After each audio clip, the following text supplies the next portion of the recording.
Bueno, aquí había un tema que es importante. No, es que ustedes ahora están del otro lado, Alberto, ¿me explico? Sí, claro. O sea, ya tiene una responsabilidad. No, bueno, nosotros, para empezar, es un observatorio que es la primera experiencia en el Estado que se le da las características vinculantes, primero. Segundo, si no lo fundamos bien legalmente al interior, si no le damos una vida orgánica que fuera impecable, si nosotros recomendamos algo y al final hay un desacato, hay tribunales que podrían tumbar las resoluciones por un error de procedimiento. Entonces, estamos haciendo un trabajo serio, un trabajo muy minucioso, para que las recomendaciones que salgan del observatorio tengan todo el fundamento jurídico y técnico para poder transformar y ayudar a que este tema que lastima todos los días a los jaliscienses se transforme. ¿Cuántas sesiones ha hecho el observatorio hasta el ahorita? Observatorio ha hecho 3 sesiones, ha hecho una comisión. ¿Cuántas personas han participado? Los 13 organismos. Hay 15, pero ha habido 13. Una variación en promedio de 13 personas, ¿no? 13 Oye, ¿y han participado ellos físicamente? Ya me estás diciendo que nomás faltaron 2, pero participan activamente, sugieren, comparten experiencia. ¿Qué hacen los que participan ahí? Sí, claro que sí. Bueno, es que tenemos a personas con una expertise en el campo amplísima, ¿no? Está expertos en el tema de movilidad del ITESO, del TEC de Monterrey, de la UNIVA, está en la misma Universidad de Guadalajara, está Red Ciudadana, que es una organización que ha peleado históricamente en el transporte público por el tema de las condiciones laborales de los operadores, está Alma Chávez del colectivo de atención a víctimas, ¿no? Hay una conformación de las mismas personas que nos dan muchísimas expectativas de que nuestras recomendaciones irán a atacar los puntos más sensibles y los que hoy urge reformar. Alberto, dinos cuáles objetivos a corto plazo se ha puesto el observatorio, cuáles objetivos a mediano plazo se ha puesto. Bueno, a corto plazo tenemos que tener claro cuál es el estatus que guarda el padrón de víctimas, ¿no? de la propia Secretaría de Salud, creo que son los que tienen el control,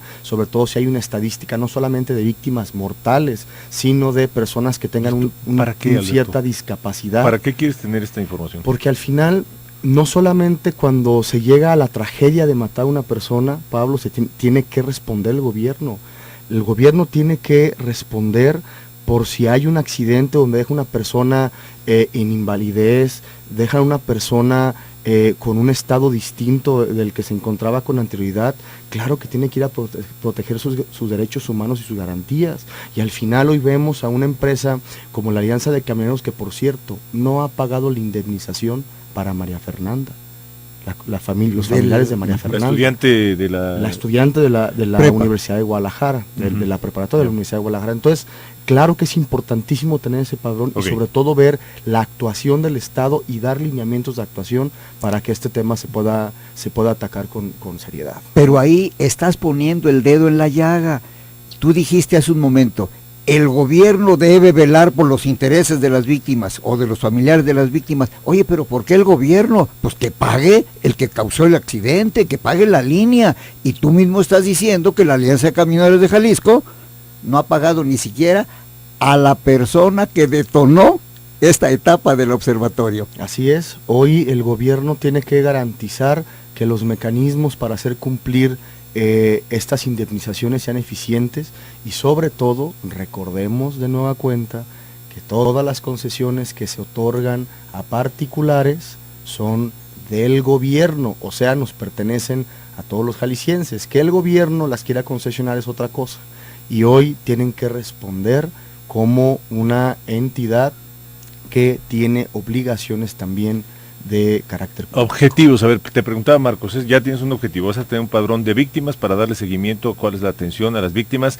hayan sido víctimas mortales o no del transporte público. ¿Qué otros objetivos en el corto Padrón plazo? real de los concesionarios. O sea, ¿no? Conocer quién está detrás de los nombres o los prestanombres. ¿Quiénes son? Bueno, para empezar tenemos que saber quiénes están en el listado, porque si al final se va a proceder jurídicamente contra alguien, si hoy no sabe ni siquiera quiénes son los dueños, ¿cómo va la Secretaría de Movilidad a que empezar un juicio, un proceso para retirar una concesión sin ni siquiera saben quién es el dueño. ¿Es correcta nuestra sospecha de que buena parte de esto pueden ser favores políticos, como se han otorgado las concesiones, y por lo mismo no nos vamos a enterar quiénes son los que están detrás? No, yo creo que en eso no cabe duda. Digo, si en 18 años de gobiernos panistas, y no es porque los priistas no hayan hecho su parte, no, también se sirvieron con la cuchara grande en sus tiempos, ¿no?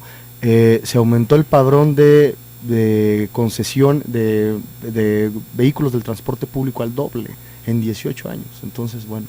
Y además ahí necesitamos el padrón verificado, o sea, verificado físicamente. Ya existe la tecnología para saber el dueño de la unidad, el tipo de vehículo, la concesión, el número de la concesión, los datos personales de estas personas, que evidentemente, bueno, al tener una concesión se pueden hacer públicas ciertas partes de estos datos, y cuando hablamos de estos padrones la intención es esta: saber concretamente en el caso de víctimas y en el caso de prestadores de este servicio quiénes son, para que las recomendaciones que emitamos no estén etéreas, no estén en el aire. Claro, a ver, sean a alguien con te pongo nombre un ejemplo y apellido. en relación a los objetivos. Concretamente en el corto plazo, la ruta 24 es una ruta de la que queremos saber cuál es la situación jurídica, porque hemos recibido reportes de agentes viales, de personas que manifiestan que por el amparo que obtuvieron del TAE no se les puede detener.